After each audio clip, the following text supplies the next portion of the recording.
In this tutorial video, we are going to show you how you can change capital letter to lowercase in Microsoft Excel. For this, we have some demo data, which is our month, which is January, February and March and etc.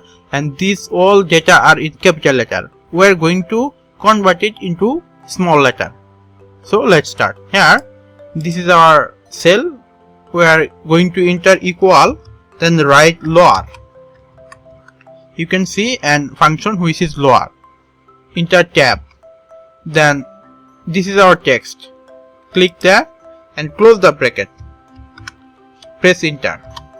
Now you can see that January is converted to lower letter. Then you can drag it to the last. You can see that all the month name has been converted into small or lower letter. This is how you can easily convert a capital letter to lowercase in Microsoft Excel.